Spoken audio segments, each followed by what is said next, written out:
दुनिया में 77 space agencies हैं।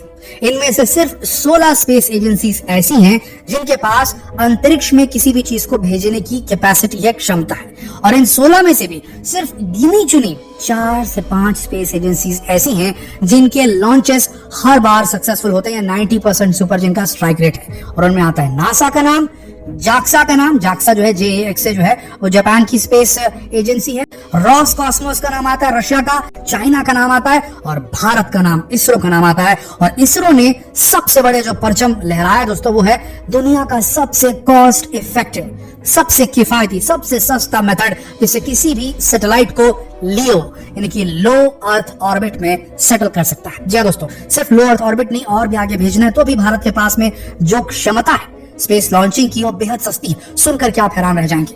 आपको हैरानी होगी कि जहां नासा प्रॉपर की अगर बात करें तो अपने स्पेस लॉन्च सिस्टम का जब इस्तेमाल करता है, SLS का इस्तेमाल करता है, तो 1 किलो किसी भी प्रकार की ऑब्जेक्ट को अगर लोअर अर्थ ऑर्बिट में सेट करना है, लियो में सेट करना है, तो 58,000 प्रति केजी उसका प्राइस पड़ सकता है। यानी कि अगर आपका जो सैटेलाइट है उसका वजन 1 किलो है तो $58,000 पे करना पड़ेगा 1 किलो का। आप समझिए इस बात को। हाँ, लेकिन एक चीज ये है कि वहां पर प्राइवेट कंपनीज को अब ज्यादा तरजीह देने लगे हैं। खुद नासा भी अपने कई सारे लॉन्चेस को दूसरी प्राइवेट कंपनीज को दे रहा है, जैसे कि एलॉन मस्क की SpaceX। तो SpaceX जो है उसने क्या किया है, रिड्यूस कर दिया है इस प्राइस को और $3,000 $2,700 तक इसको लिया है। लेकिन ये नासा खुद नहीं कर रहा है, ये SpaceX से करवाया जा रहा है। और SpaceX ने अभी इतना रिकॉर्ड नहीं बनाया है कि उसका किसी नेशन की स्पेस एजेंसी के साथ में जो है एक्सपीरियंस जो उसका है या उसका ट्रैक रिकॉर्ड है उसे कंपेयर किया जा सके। आप समझिएगा इस बात को। बात करें वहीं पर इसरो की, तो इसरो ने $2,000 प्रति केजी से लोअर अर्थ ऑर्बिट में, और इसरो जो है वो भारत की ऑफिशियल स्पेस एजेंसी, कोई प्राइवेट एजेंसी नहीं है दोस्तों, ये बात समझिएगा। SpaceX का कंपैरिजन इसलिए नहीं हो सकता।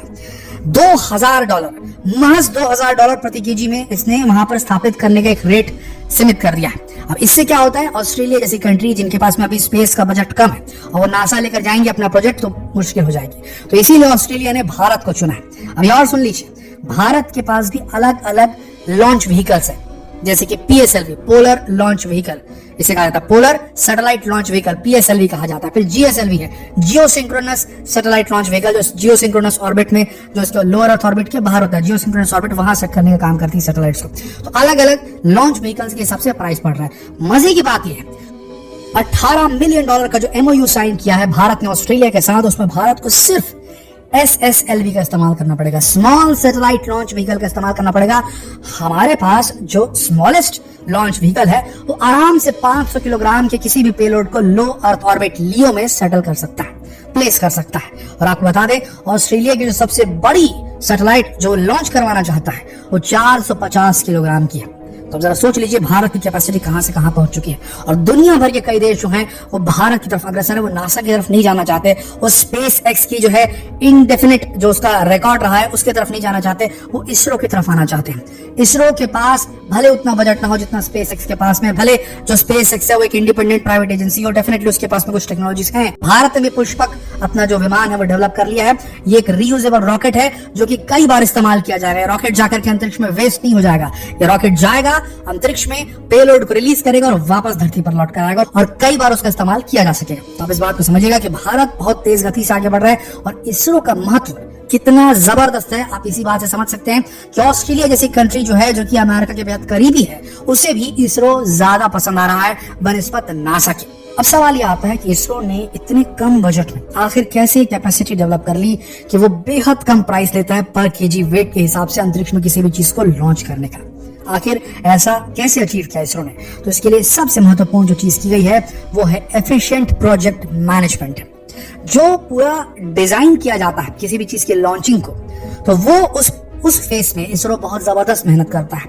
वो उस प्रकार की टेक्नोलॉजी का इस्तेमाल करना चाहता है जिसमें कॉस्ट इफेक्टिवनेस को नंबर 1 प्रायोरिटी दी जाती है। भारत में साइंटिस्ट को जो सैलरी मिलती है वो कम है, दुख की बात है, लेकिन हाँ बेहद कम प्राइस में हमारे जो की जो सैलरीज कम होती है साइंटिस्ट की, तो हम बड़े पैमाने पर साइंटिस्ट को रख पाते हैं और बड़े तरीके से प्लानिंग कर पाते हैं और ये हमारे पास फैसिलिटी मौजूद है। यही साइंटिस्ट फिर अच्छी सैलरी के लालच में जाते हैं दूसरे देशों के पास। और देखिए, सबको हक है अपना करियर बनाने की। कुछ देश में रह जाते हैं, कुछ बाहर जाना पसंद करते हैं क्योंकि उनको वहां बेहतर पैकेज मिलता है। इसके लिए किसी को दोष नहीं देना चाहिए। याद रखिए, इसरो फला फूला क्योंकि हमारे वैज्ञानिकों ने मेहनत की थी। अगर हमारे वैज्ञानिक अभी भी हमारे साथ रहेंगे और ज्यादा मात्रा में रहेंगे, जो कि डेफिनेटली आने वाले टाइम पे होने वाला है, तो मान के चलिए इसरो नासा को आने वाले चंद दशकों में बीट कर सकता है।